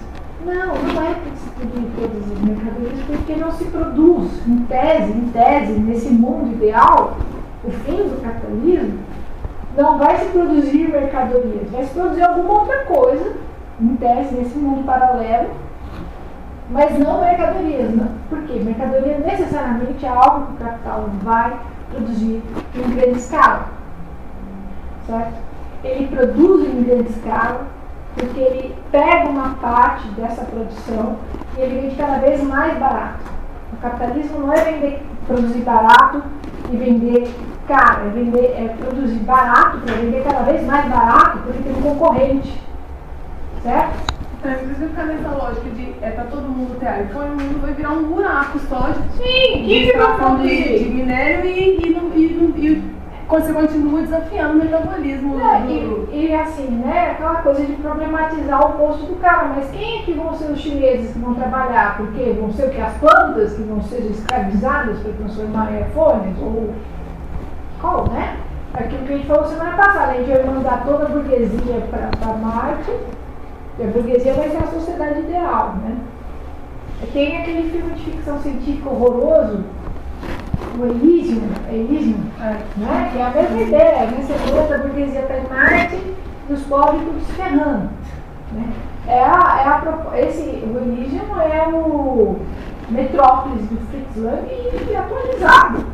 É a mesma proposta. Os Jackson, gente, só os ricos moram lá em cima, a gente nunca vê quem tá lá embaixo. É o sonho da vida do Elon Musk, por exemplo, que querendo fazer isso. Não é? Ah, nossa, vamos para Marte de ônibus. Então, assim, a gente tem esse problema que a gente vai ver direitinho o que é a produção de mercadorias, né? Porque afinal vocês precisam voltar. Mas o sentido que organiza essa sociedade, como eu falei semana passada, não é distribuir. Não, mas o cara que é dono da Apple, ele quer que cada um tenha um Apple, ele quer que cada um tenha dinheiro para comprar um Apple dele. Não é que ele quer distribuir o Apple para as pessoas. Ele quer que as pessoas com dinheiro comprem. Então, para ele, interessa que as pessoas tenham dinheiro. Mas ele não vai fazer com que os empregados dele tenham mais dinheiro. Ele quer fazer com que as pessoas que tenham dinheiro comprem a coisa dele, entende? Esse é o sentido da contradição em todos os lugares. Todos os polos do capitalismo são contraditórios. Então, essa sociedade que produz mercadorias ao infinito, ela não se propõe a distribuir mercadorias, porque o sentido dela não é a produção de mercadorias, é o valor que ela extrai, que valoriza esse dinheiro que ela amplia através das mercadorias que ela vende. A produção de mercadorias não é uma finalidade, é um meio. Se a finalidade do capitalismo fosse produzir mercadorias, isso seria no sentido das pessoas terem acesso a mercadorias. Esse não é o sentido do capitalismo. O sentido do capitalismo é, através da venda de mercadorias, eu poder valorizar cada vez mais o meu capital. Então não passa necessariamente para que as pessoas tenham acesso, todas universalmente, pelo produto, mas pela minha capacidade de ganhar mais dinheiro com a venda do meu produto. Então, as mercadorias são um meio para a finalidade, que é a valorização do valor, a valorização do dinheiro, se você quiser. O cara que tem dinheiro, ele quer ter mais dinheiro. A mercadoria é uma forma, é o trampolim que ele vai encontrar para que isso aconteça. Mas a gente só tem redução das indústrias, como é que pode? Quase está tão cafona, né? Falar de mercadoria. É verdade. Porque a ideia, o sentido desse infeliz aqui, é se afastar do trabalho. E aí que ele é frustrado na origem. Faz sentido o que eu falei? O sentido, o propósito do sujeito capitalista não é manter o trabalho com ele, é se afastar do trabalho. Então, se o propósito do sujeito capitalista é afastar o trabalho, se ele puder valorizar dinheiro o mais distante possível do trabalho, ele não vai fazer? E quais são as possibilidades que o capital, o dinheiro tem para se valorizar longe do trabalho, gente? Financeiro, tem mais banco, juros de empréstimo, tem mais uma outra forma muito rica, imóveis. Nada disso fala de produção de mercadorias. Mercadoria financeira. Mas tem mais a ver com aluguel, renda, juros. Mas a produção de mercadorias, a indústria mesmo, está cada vez mais old fashion, né? Tanto é que você tem pouquíssimos trabalhadores na indústria. E a tendência é que seja cada vez menos, mesmo na periferia. Ou seja, existe uma contradição mesmo. O bicho é contraditório mesmo.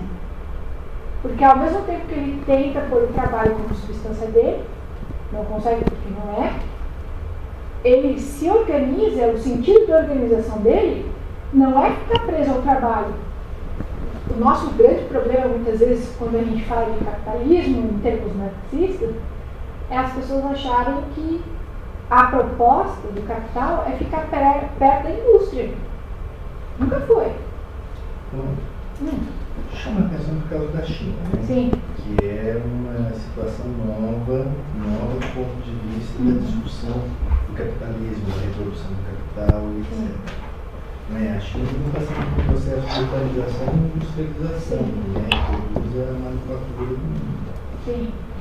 Então, Deus chama atenção no sentido de ligar essas análises. Todas as indústrias norte-americanas, inglesas, o grosso da industrialização foi todo para a China. Né? O Japão foi o primeiro país a ratificar o protocolo de Kyoto, mas ela não avisou que todas as indústrias sujas dela ela mandou para a China. Né? Agora, o que a China tem feito é exportar as indústrias sujas para os países da região, Filipinas, Indonésia, Mesmo a África, né? a África, muito bem lembrado, a África agora está, e é a saudação da mandioca para a África, né? Que eles estão recebendo investimento chinês, os chineses estão mandando toda a industrialização suja, e é o mesmo movimento sempre, você vai expulsando, porque a industrialização, o Marx vai falar aqui, né? O capitalismo é uma pré-história, né? Da sociedade. Seria a história certamente seria sobre o socialismo. Mas o capitalismo ele tem a capacidade de criar disposições sociais, por exemplo, criar capacidade de industrialização. Ele expande a capacidade industrial do homem ao limite. Então, assim, a indústria, não, eu vou falar um negócio esquisito, a indústria não é capitalismo, a indústria é a capacidade do homem de fazer segundo a natureza, a indústria é trabalho, certo? Então, para o Marx, o capitalismo é importante porque ele leva a industrialização ao limite, ele é um modo de produção que vai, a industrialização voa. Porque para o Marx, a questão não é que o socialismo seria nós vivermos no campo sem internet, não. A cabeça dele, o capitalismo ele é um ponto de passagem para o socialismo porque ele vai levar as forças produtivas para o máximo da capacidade de produção automática. Ele quer livrar os indivíduos do trabalho. Onde eu quero chegar é que, assim, para que a China seja potente, ela necessariamente se industrializou. Agora, isso não vai acontecer aqui. A China hoje é um país super importante, né? Ela é a indústria do mundo, ela dentro do xadrez do mundo, ela é super importante, porque ela tem indústria. Agora, esse país aqui que a gente está, ele está indo para o caminho da colonização mesmo. Nós vamos virar um grande de um fazendão, como a gente, por décadas tentou se desfazer disso, porque a única possibilidade de você ter um pouco mais de manejo, e aí falando de economia capitalista, é ser industrializado. Quando você perder as suas indústrias, você vai se ferrar num nível violento. Então, a China faz o jogo para se manter viva dentro do capitalismo. Sou bastante ignorante sobre a China, viu? Mas ela está viva dentro do capitalismo, ela não está sendo domesticada como, por exemplo, no nosso país, porque ela buscou a industrialização. E ela buscou e foi favorecida para conseguir industrialização. O Nixon bancou aquele processo, né? Mas mesmo assim ela soube lidar, né? Faz sentido? Faz sentido. Bom, a gente vai ver na aula que vem, basicamente, que o que raios é esse valor que se valoriza. Então a gente vai tentar falar de mercadoria e toda essa parte desgraçada. E eu queria que a gente retesse aqui que o Capital, ele, além de não ser um livro de história, ele não é um livro ele não é um manual de práticas para o comunismo. Tipo, você, esse capítulo aqui, não. Ele não se propõe a falar como a sociedade deveria ser ou como poderia vir a ser, como é que faz para fazer. Ele só tenta desconstruir ou desacoplar todas as partes do capital. O livro se chama O Capital. Até mais ou menos a década de 1920, os economistas de todas as escolas, eles achavam que o capital era plenamente harmônico. Ele era pura harmonia. E o cara lá em 1860, 53, está dizendo que nossa, desgraça é pura crise. Então, digamos assim, por um palpite, ele tem um bom feeling sobre como funciona essa desgraça. Ele sabe qual é o sentido da reprodução do capitalismo. Então, ele é um bom economista, é um bom livro de economia capitalista, porque ele não floreia, ele vai exatamente na raiz do processo do capitalismo, certo? Mas ele não explica como viria a ser o comunismo, ele fala só da natureza do capital, certo? É isso.